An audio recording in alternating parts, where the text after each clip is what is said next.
One of the things that you can criticize Midway sports games was that they never really evolved or changed all that much. Blitz is Blitz, through and through. Even the games where they added steroid use and testicle tears was still just core Blitz gameplay with edgy seasoning at the end of the day. You can make the same argument for their NBA games. After NBA Jam, we got more NBA Jam just under different names. NBA Hang Time, NBA Showtime, not bad games at all, but with the PS2 out and the shift away from simplistic arcade games, Midway decided to give us something a little different. Let's do this!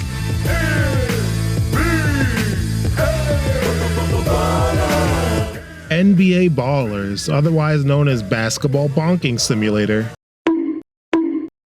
This is an NBA game but with a street ball twist, and while this has been done before, NBA Ballers focuses on the individual players. You don't just play in a random street park, you can play in Kevin Garnett's house. Players have their own house you can play at, which puts some personality into the game, and each character has their own streetwear. They really did put a big emphasis on the off-the-court glamour. I mean, look at these loading screens. Graphically, I think NBA Ballers looks pretty damn good. I'm impressed with these character models. Like, this is Allen Iverson. Like, that's him. Gameplay is pretty good. You have this juice meter, and no, not that kind of juice. This is essentially turbo.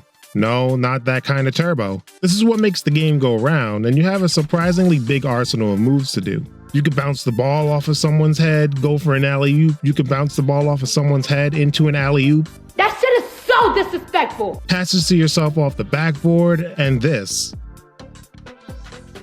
This is a move that the kids in middle school who didn't know how to dribble would do. Not speaking from experience, of course. All of these moves have a purpose though. Doing regular moves with the square button knocks the defender back, leading to easier opportunities for a basket. There's also these act a fool moves. Now there is another purpose to this, and this is to fill up this piss-colored meter. This is the house meter, and Corey ain't in it, and neither is Gregory. This gets built up by doing these moves, and the best way to do these moves is to combo them together. Your combo is represented by these good noodle stars, and the more you have when you score, the bigger your combo, and the bigger your meter.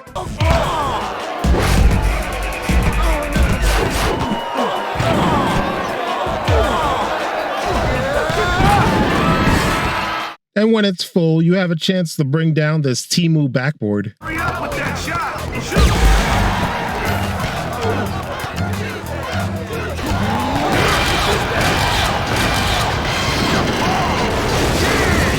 This doesn't even make any sense in the context of a real life game. You win by doing this no matter the circumstance. So it's like, yeah, the backboard fell, but you were still losing.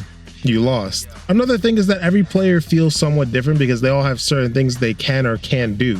Some players can't do alley-oops, some players don't have shooting hotspots, some players can goaltend without punishment. Well, that's actually kind of stupid. But these unique differences make the game feel, well, unique. On the defensive side of the ball, you have some options. Just like in the old NBA Jam games, you have the option to push, or in this case, fucking throw someone.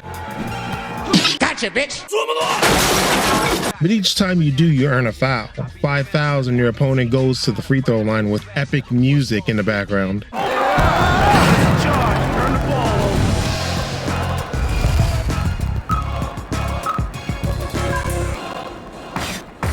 To take the lead! But on defense, you have a counter button. Pressing and holding it, you can take a charge, which gives the ball carrier a foul, and you get possession of the ball. The counter can also be used against guys trying to throw their balls in your face. Pause. And whenever they go for these act the fool moves, you can counter it and get the ball back. The game's fun, especially playing with other people. Even the little things like these little animations that Midway games always do so well. It just gives these games so much more personality. I think the gameplay in NBA Ballers is pretty great. It does enough to separate itself from the NBA Jam DNA while still having some of its spirit. NBA Ballers has a single player story mode called Rags to Riches, and this mode kinda sucks balls. TV execs are complaining about low ratings, so they start this show where a no-name player goes up against NBA players. The cutscenes are weird. They're just these still renders of the in-game models. Like, what happened? Did they run out of time or what? This looks so dumb. So pretty much you play tournaments, aka arcade ladders, until you reach the end with some cutscenes, quote unquote. in between. I like the little TV guide listing for the menus, kinda nostalgic. After every game your stats get upgraded, but it's based on how you played, which is annoying because it's hard for me to upgrade 3-point shooting because I have to shoot threes in order to upgrade it, and I can't make those threes because my stats are shit. You can upgrade your own crib, even going as far as controlling the weather. Like, how do you do that? This story mode is meh. It's just a bunch of 1v1s for the most part. They try and vary it up a little bit with these stipulations like no fouls or keep your opponent under a certain amount of points. But it can get very repetitive without any sort of variety in the gameplay. But that's NBA Ballers, a very good first entry that hits on the gameplay and has a meh story. But there was a sequel, NBA Ballers Phenom. I have very little experience with this. As a kid, I only ever played the first Ballers and none of the sequels, so I don't know what to expect here. NBA Ballers Phenom would release 2 years later after the original NBA Ballers, and it's the exact same game. No joke. In terms of the gameplay, I can't even add anything new to say in the slightest outside of some new animations here and there. They added 2v2 gameplay and it's alright. You can tell Ballers was made without team gameplay in mind. For instance, you can't switch to your teammate on defense because the X button is the counter button, so you're just locked onto one character on defense. Also, the combo system wasn't implemented with this in mind. Imagine swapping back and forth between teammates building a combo between the two of them. Well, you can't do that. As soon as you pass the ball to your teammate, your combo is treated like a Mike Goldberg catchphrase because it is all over. There's also this thing where the inbound pass is constantly thrown away, and I don't really understand why this happens to the computer as well. But it's a decent attempt, they just need to iron some things out. The main thing that was added, and I assume where 95% of the development time went to, was the story mode. The story mode stars people like Chauncey Billups, Ludacris, and N1 Street Baller Hot Sauce. We have some motion, ladies and gentlemen. No more having the story told through Microsoft PowerPoint presentations. We have real cutscenes. The story itself is alright. Like, I never know how to talk about the narrative of a mid-2000s sports game because it's always just, there's a bad guy. In this case, it's Hot Sauce and his girlfriend, who is your ex. And you go through challenges where you eventually face off with him one-on-one and win. There's some weird things like Chauncey Billups' voice is kind of flat. I've been peeping your game. You win one more tournament this afternoon, I got 2 tickets for you to tonight's finals game. Like, I'm not going to criticize him too much, it's fine, especially for the time. And trust me when I say that this isn't even the worst voice acting in a NBA game. Need you to score like you did tonight, look for your shot. If we need you to lock a full down on D, you do that. Keep thinking like that and we're gonna be tough to beat. Man. Also, your character's girlfriend just comes out of nowhere and I don't think she even has a name. There's this other bit where you stand up for this one dude and it's implied that you will team up with him, but you never do, at least in the stuff that I was able to play. What was the purpose of this dude? But in terms of gameplay, this story is also fundamentally different from the last game. The last game throws arcade ladders at you, and this one does as well, but they have these open hub worlds. You can jump in this and pull out a basketball like a sword. These areas are filled with collectibles, some are hidden by throwing your ball at an object. Talk about a shitty diamond. You have these shops where you can buy different clothes, food, tattoos, all which increase your stats. There's also these little side quests. I've seen a lot of folks out there lately with some real bad hair. It ain't like it was back in the day when folks took pride. I mean, I've seen some freaky dudes out there. Oh, you mean like this guy that's standing out in the void? There's a decent bit to explore in these areas. You can buy tickets to events and enter stuff like NBA trivia, spelling bees, okay, free throw shooting, and probably the most memorable, the Dance Dance Revolution-esque minigames. Here you can wash cars to the car wash song, or DJ, or just dance around with the mascots. Legitness. There are 2 of these hubs and I really like them. I think there was supposed to be a 3rd one at Beverly Hills, but maybe they ran out of time. After each tournament you complete, you get points to upgrade your character and attributes that you want to be upgraded instead of it being performance based, a change I welcome. And when you get to these last couple of games, the AI doesn't mess around. Damn! Also, one of the last challenges is beating Kobe Bryant in a first to score 81 points game. Jesus! This story mode is a massive improvement over the original in every aspect, but after you complete it, there's no way of going back and completing all the optional content, which is a little annoying.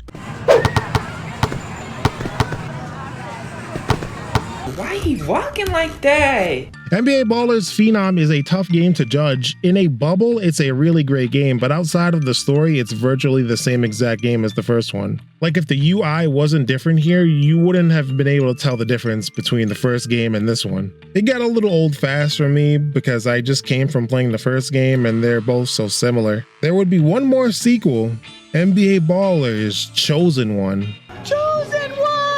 This is where things start getting a little strange. Midway was a leaking bucket of water that's been stabbed by Phil Swift, except replace water with money, and Flex Seal, or in this case NBA Ballers, the Chosen One, was not covering this shit up. This game is also next gen, which gave it even more expectations than normal. There are some changes to the gameplay this time around, but they suck badly.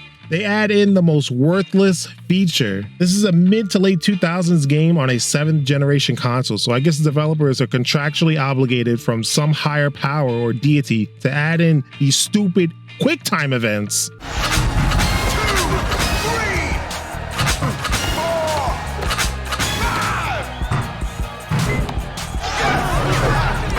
Again with QuickTime events. This is the third video in a row I'm complaining about this. You have these moves where you activate these QuickTime event sequences. Now these moves are the most overpowered thing ever because they generate a ton of meter. There's no reason to not do anything besides them. The meter system is different and I like the concept, but the execution is horrible. You have 3 levels of meter and you can use these levels kind of like a fighting game. You can use level 1 to steal the ball or use 2 levels to get an automatic basket. But the thing is that these actions are shown with these long, overly drawn out cinematics where the player is in a black void and they spam the replay button over and over and over again, trying so hard to be cool.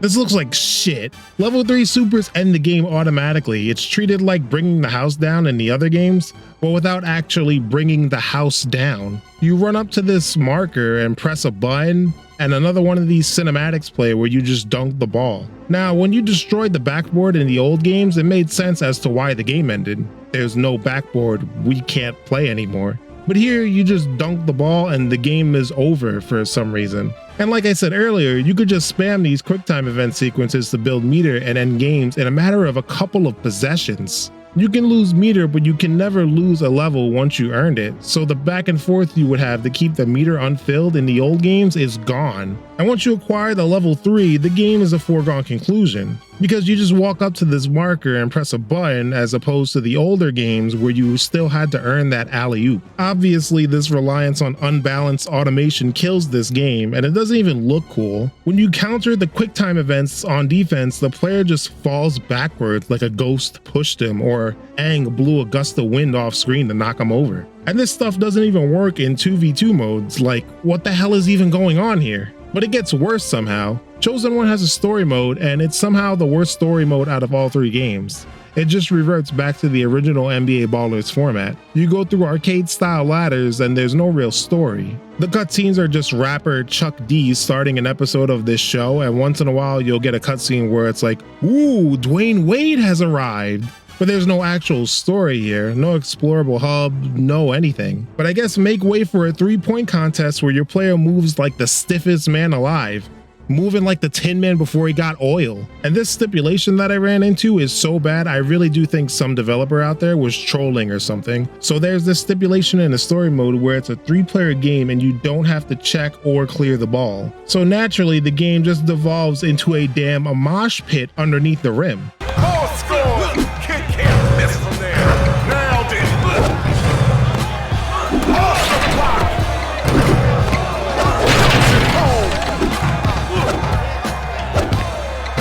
Come here.